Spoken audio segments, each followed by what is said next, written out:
माँ बाप है हो काशी मथुरा में जाने से क्या फायदा।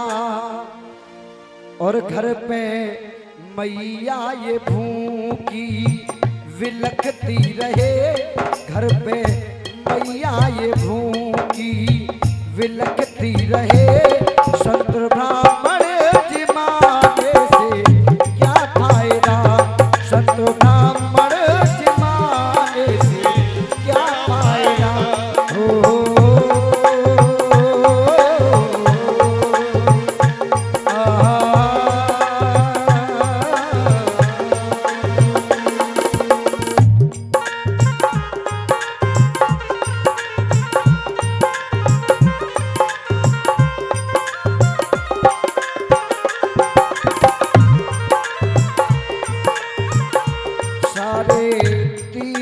तेरे घर के माँ बाप हैं हो, सारे तीर्थ तेरे घर के माँ बाप हैं।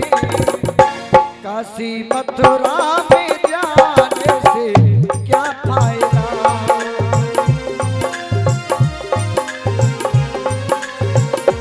सारे तीर्थ तेरे घर के माँ बाप हैं, काशी मथुरा में जाने से क्या फायदा।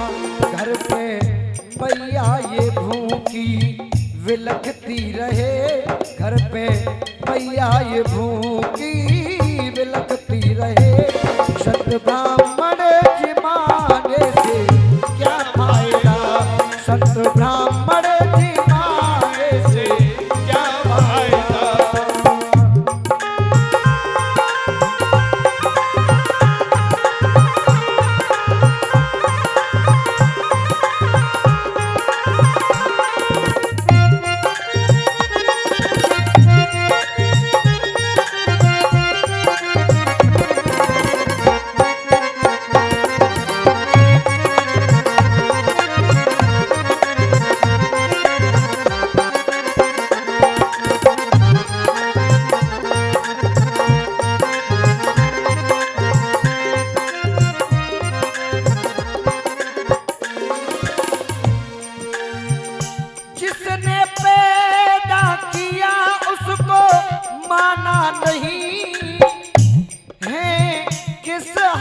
में तूने जाना नहीं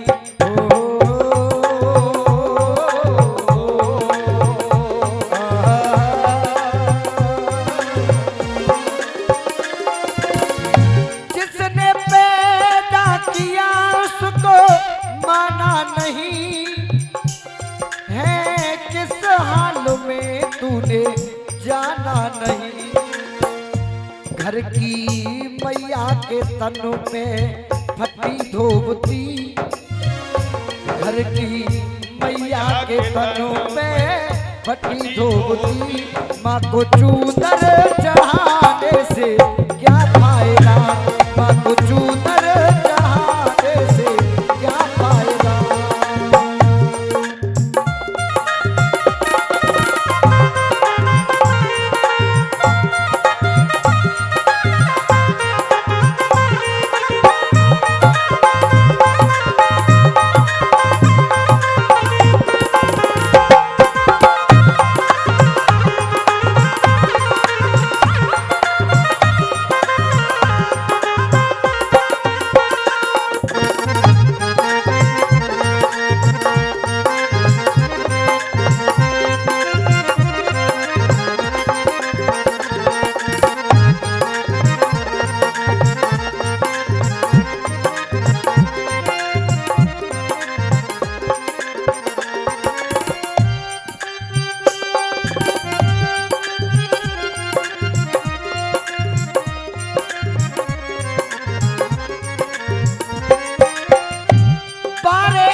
बूढ़े माँ बाप को छोड़ा वृद्ध आश्रम हो।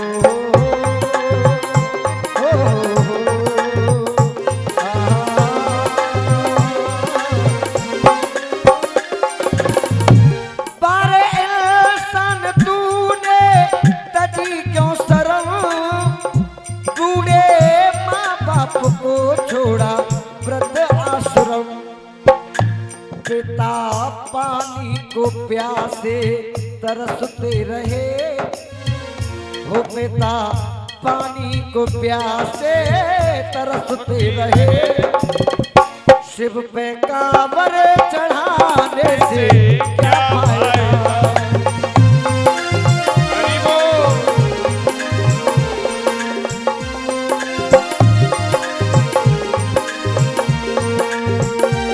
पिता पानी को प्यासे तरसते रहे, शिव पे कांवर चढ़ाने से क्या फायदा। घर पे मैया ये भूखी बिलखती रहे, घर पे मैया ये भूखी बिलखती रहे। शत ब्राह्मण जी माने से क्या फायदा, शत ब्राह्मण जी माने से क्या फायदा।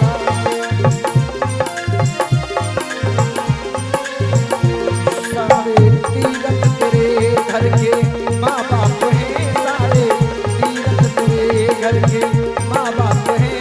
काशी मथुरा में जाने से क्या फायदा।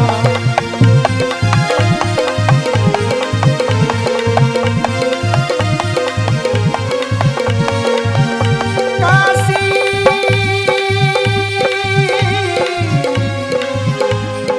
मथुरा में जाने से क्या फायदा। बोलिए वृंदावन बिहारी लाल की। तो ध्यान रहे इस बात का कि मैं उन नौजवानों से, उन बहनों से, उन बेटियों से और उन बहुओं से कहता हूं कि जिनके माँ बाप सुखी हैं और जिन्होंने उनकी सेवा की है, उन्हें ऐसे समझ लो कि हमने 64 तीर्थ कर लिए, उन्हें कहीं जाने की जरूरत नहीं है। आइए अब कथा की ओर मुड़ जाइए। तो कथा कहाँ चल रही थी जी परीक्षित जी, बता मैं सामने कथा में आ जाओ ना। कथा कहाँ चल रही थी, मैं तो भूल भी जाऊं ना, इधर उधर दुनिया की बात करिए तो भूल जाता हूं। बताओ, अब ये तो बड़ा भैया गड़बड़ है। अब हम भी भूला परीक्षित, हमारे श्रोता भी भूला तो कैसे गड़बड़। आइए, गोकर्ण की कथा चल रही थी। गोकर्ण समझा रहे थे अपने पिताजी को, पिताजी ये संसार असार है, इसमें कोई सार नहीं है, बनी को चले जाइए। और पिताजी बनी को चले, वहां जाकर के उन्होंने अपना कल्याण कर लिया। वहां जाकर के भगवान की भक्ति में लीन हो गए और भागवत के 10वें स्कंद का पाठ प्रारंभ कर दिया। ईश्वर कृपा बन गई। और गोकर्ण पिताजी को ज्ञान देने के बाद जब पिताजी वन को चले गए तो गोकर्ण भी अपनी तीर्थ यात्रा में निकल पड़े। चले, माता जी रह गई। अब तो धुंधकारी को और बेसैर भी लग गए। जब तो मदरापान ही करता था, अब तो वैश्याओं के पास जाना प्रारंभ कर दिया। तो पैसा चाहिए, फिर माँ से कहा माँ पैसे दो। माँ ने पैसे को मना किया तो एक दिन माँ को भी लात घूंसों से प्रहार कर दिया। माँ ने डर की वजह से अर्धरात्रि को कुएं में गिर करके अपने प्राण त्याग दिए। माता जी की भी गोविंदाय नमो नमः हो। अब तो वो उन 5 वैश्याओं को अपने घर में ले आया। मदरापान करता है और उन वैश्याओं का संग करता है। उन 5 वैश्याओं को जब ले आया घर में तो उन्हें पैसे चाहिए, खर्च चाहिए, तो चोरी करनी प्रारंभ कर। एक दिन कहीं राजभवन में जाकर के चोरी कर ली तो वहां से बहुत से जेवरात, वस्त्र, आभूषण राजसी ले गया। वैश्याओं ने देखा कि ये तो आज नहीं, आज के दिन गया काम से, मारा जाएगा। इसलिए ये वस्त्र आभूषण, ये राजसी आभूषण, ये भी चले जाएंगे, इसे हम ही क्यों न मार दें। वैश्याओं ने सोते हुए धुंधकारी को चारपाई में रस्सियों से खींच लिया और गले में फांसी का फंदा लगा करके खींचने लगे। पर अत से पापी जल्दी से नहीं मरता। वो जैसे ही जगा, अब तो वो छटपटा गई, बोले अगर ये बच गया तो हमें नहीं छोड़ेगा। बस जलते हुए अंगारे उसके मुख में ठूस दिए और वो छटपटा छटपटा करके प्राण त्याग के चला गया। गोविंदाय नमो नमः। जब धुंधकारी मारा गया तो अब उन 5 वेश्याओं ने उसे घर में ही गड्ढा खोद करके दाब दिया और इस रहस्य को, क्योंकि कहते हैं कि तप्तांगार समूहांश तन्न मुखे ही विचक्षपु अग्नि ज्वालालिता दुखेन व्याकुलो निधंगतः तम देहम मुमुक्षुर्गतिम प्राय साहसिकः स्त्रियः। इस रहस्य का किसी को भी कोई पता नहीं चलने दिया और धीरे धीरे करके एक एक करके घर से निकल के चली गई। एक दिन की कोई गांव का व्यक्ति तीर्थों में गया हुआ था, उसे गोकर्ण जी मिले। तो गोकर्ण जी ने अपने घर का हाल पूछा कि भैया हमारे घर का क्या हाल है, हमारा भाई धुंधकारी कैसा है, हमारी माताजी कैसी हैं। बोले भैया तुम्हारी माताजी ने तो कुएं में गिर करके प्राण त्याग दिए, पिताजी पहले ही बनी को चले गए थे, बोले वो मेरे सामने गए थे, बोले माताजी कुएं में गिर करके प्राण त्याग दिए और तुम्हारे भाई धुंधकारी को वेश्याओं ने मार दिया। जब ये सुना तो गोकर्ण अपने भाई के निमित्त गया में जाकर के पिंड दान करने के लिए गया, वहां पिंड दान किया। ये गया में पिंड दान क्यों होता है? क्योंकि एक गयासुर नाम का राक्षस था और वो राक्षस इतना बलवान था कि उसने 1000 वर्ष तक तप किया। तो भगवान जब वरदान देने के लिए आए तो उसने कहा प्रभु मुझे क्या चाहिए, क्योंकि इतना बलवान तो वो पहले ही था। तो भगवान बोले तुम्हें तो नहीं चाहिए पर मुझे तुमसे चाहिए। क्या? कि मैं चाहता हूं कि आपके 3 वचन ले लिए, आप मुझे देंगे? बोले दूंगा। बोले मुझे आपके शरीर चाहिए यज्ञ करने के लिए। तो गयासुर के सीने पर हवन कुंड बनाया गया और उस हवन कुंड पर 1000 वर्ष तक यज्ञ चला और गयासुर खड़ा होने लगा।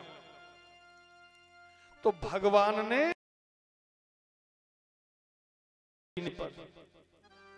और जब उस प्राण त्यागने लगा तो उसने कहा प्रभु आपने मेरे साथ छल तो किया है पर आपका चरण मेरे सीने पर है, इसलिए मेरा कल्याण हो गया है। पर मैं एक वरदान अब आपसे मांगता हूं। क्या? कि जो भी यहां आकर के इस गयासुर में मेरे नाम से यहां अपने पितरों के लिए पिंडदान करे तो उसके पितृ जहां मैं जा रहा हूं आपके चरणों में, उनके पितृ भी मेरे पास आ जाएं, बैकुंठ में आ जाएं, आपके धाम आ जाएं। मैं ये वरदान मांगता हूं। भगवान ने तथास्तु कह दिया। ये वही गयासुर राक्षस ने वरदान मांगा था। आज जो पितरों के लिए पिंडदान करने जाते हैं गया में, वो गया में पिंडदान करने के लिए गोकर्ण भी गई। पितरों के लिए पिंड अपने भाई के निमित्त पिंडदान किए और वहां से जब लौट करके आई तो घर में आकर के जैसे ही सोए तो अर्धरात्रि को उन्हें एक भयंकर आवाज आने लगी। कभी सिंह की आवाज आती है, कभी कुछ गधे की आवाज आती है, कभी कुत्ते की आवाज आती है, भयंकर आवाजें करने लगा। तो गोकर्ण ने बैठे होकर के पूछा, अरे भाई तू कौन है? अरे तू भूत है, प्रेत है, तू कौन व्याधा है और क्यों परेशान है?